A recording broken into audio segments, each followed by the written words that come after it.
R S Theatrics is staging Annie Baker's play, The Flick, at the Kranzberg. I saw The Flick a couple of years ago in New York, off-Broadway. It had won the Pulitzer Prize, also the Obie for playwriting and the Samuel Smith Blackburn Prize. I did not like it. I said it was like watching paint dry. Eventually, its three characters have some significant interaction with each other. You could see most of these dramatic moments coming, nor did they lead much of anywhere. But what do I know? I'm chopped liver. The play takes place in an old movie theater with falling ceiling tiles, the last movie theater in Massachusetts still showing movies on film, not digitally. Probably not for long. Steve, the owner, may be trying to sell it. Sam, Avery, and Rose are the crew at the theater.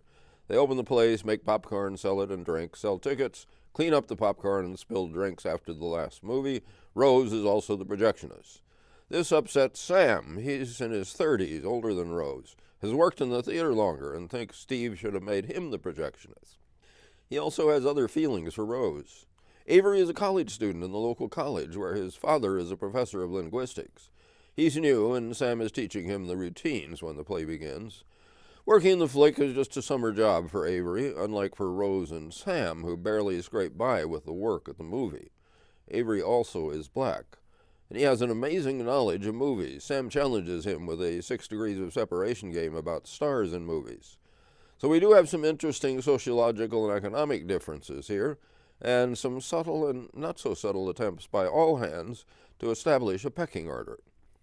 Rose and Sam also have a little side scam going on in the box office to pick up some extra cash, and they bring Avery into the skimming. When I heard about it, my immediate thought was, this is the kind of thing that a bad playwright would use to trigger an obvious dramatic climax. I hope we hear no more about it. But we do. It does cause a prophetic outburst from Avery, complete with biblical quotation about evil people and good people.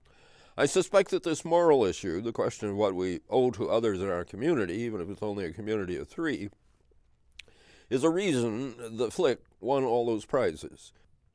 In some ways, I like the production better here than in New York. That may be because my expectations were lower, but the cast and their director, Joe Hanrahan, managed to keep my interest a fair amount. Chuck-winning Sam had a chip on his shoulder from the beginning. He made some effective reversals and played Sam's meltdown especially well. Jazz Tucker gave Avery an appropriate tentativeness much of the time, both as the new guy and as the black guy. Janelle Gilreath's Rose was more than a little weird in a good way for the play, and by the end, more than a little sympathetic. Tyson Cole did what was needed in a few moments as a man who fell asleep in the movie, and at the end, the replacement for Avery. When I walked into the Kranzberg, I thought, oh, Hanrahan and senior designer Keller Ryan had set it up stadium style or tennis court style, with 2 banks of seats facing each other. Then I saw popcorn and soda cups on the floor and the projection booth behind the seats of the first bank. We in the audience were facing those seats, but those were the seats in the Flick where the play took place. Sarah Porter's costumes helped define the characters. Mark Kelly's sound design found the appropriate music for the end of each movie.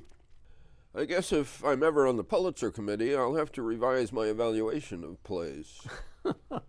Well, I like the second half of this play better than the first. I think the first needed some cutting, and I was really glad to see all 3 of these actors have lead roles and do so well in them. Yeah, they did, very much, but the first act was pretty slow going.